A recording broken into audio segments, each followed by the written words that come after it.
Bonjour, aujourd'hui un autre exercice sur les exponentielles, les études de fonctions exponentielles.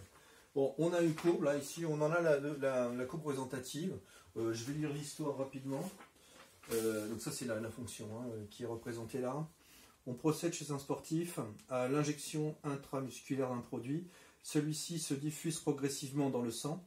On admet que la concentration de ce produit dans le sang exprimée en milligrammes par litre peut être modélisée par la fonction f définie par l'intervalle.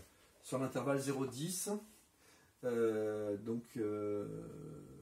ça doit être des heures j'imagine, où x doit représenter des heures.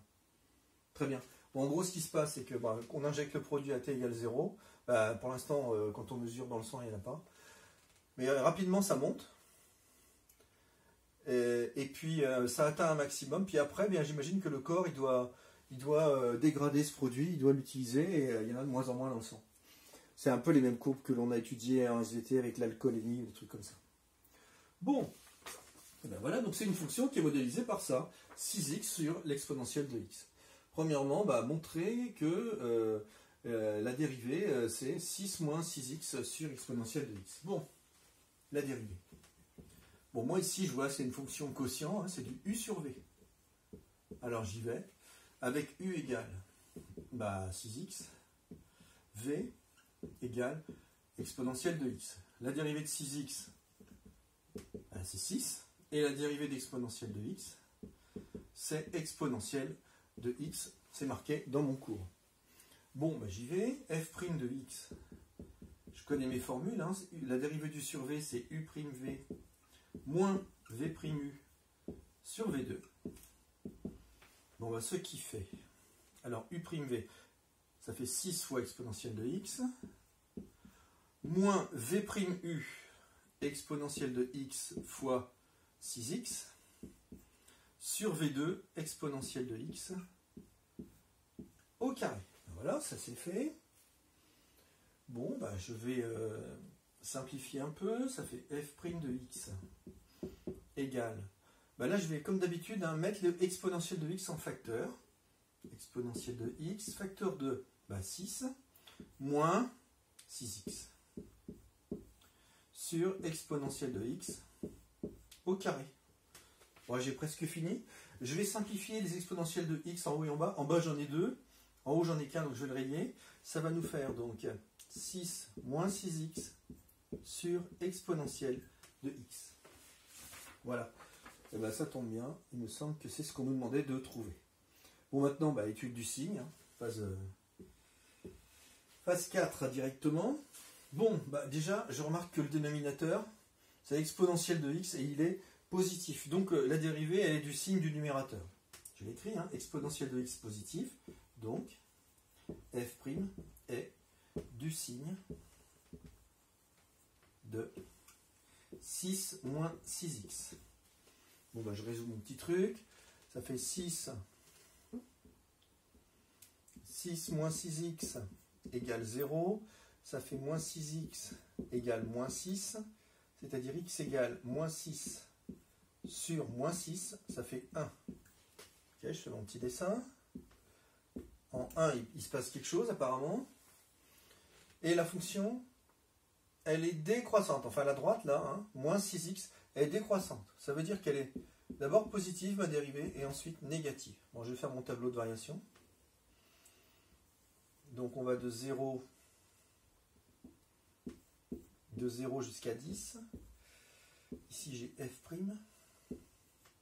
Et là, j'ai f. Très bien. Alors, il se passe quelque chose en 1. La dérivée s'annule. Avant, elle est positive. Après, elle est négative. Ça veut dire que ma fonction est d'abord croissante et ensuite décroissante. Bon, avec la calculatrice, je vais rapidement calculer d'abord f de 0. Bon, f de 0, je remplace x par 0 là-dedans. En haut, ça fait 0, puis en bas, ça fait e. Donc, ça fait 1. Exponentielle de 0, ça fait 1. Donc ça fait 0. En 10, ça fait 6 fois 10, ça fait 60 sur exponentielle de 10. Je vais juste écrire comme ça. 60 sur exponentielle de 10.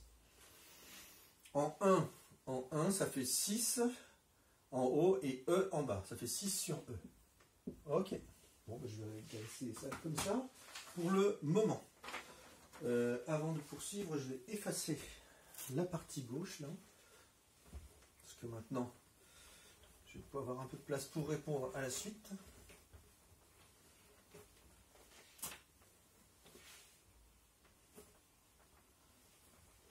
Alors on y va. Donc quelle est la concentration maximale du médicament dans le sang? On donnera la valeur exacte et une valeur approchée à 10-1 près. Au bout de combien de temps est-elle atteinte? Alors on y va. Ça c'était donc la question 3. Bon, la concentration maximum, elle est ici. Elle est atteinte pour x égale 1 et elle vaut 6 sur E, d'après mon tableau de variation. Je l'écris. D'après le tableau de variation, le maximum est atteint pour x égale, je crois que c'est 1 heure, hein. Oui c'est ça, 1 heure. Je vais vérifier ça parce que depuis le début, je vais... on procède attentif à une injection dans les aires. Celui-ci se diffuse progressivement dans le sang. On admet qu'une concentration de produit dans le sang. Milligrammes par litre.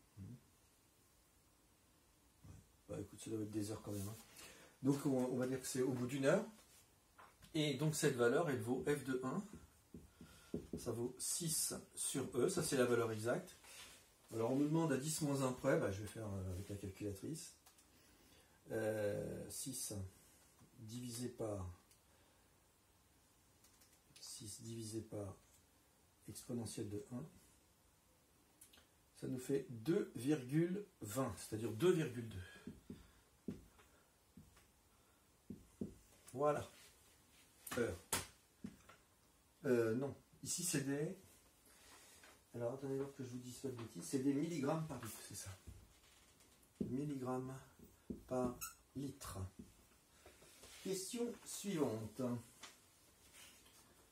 Quatrièmement donc. Ce produit fait l'objet d'une réglementation par la fédération sportive.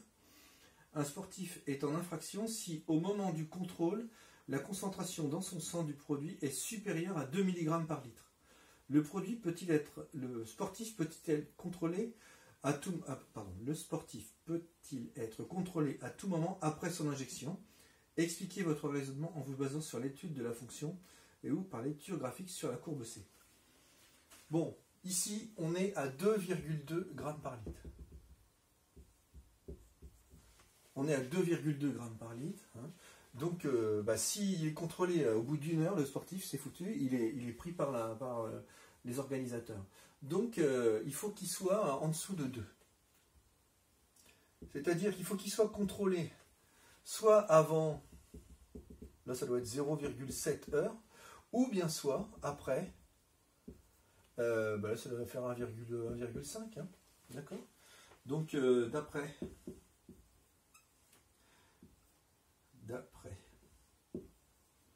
la courbe représentative,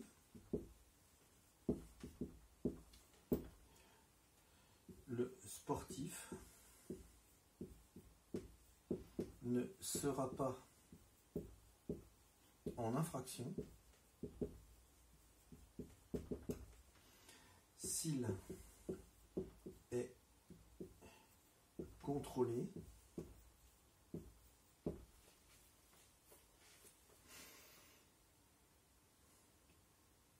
à tout moment, sauf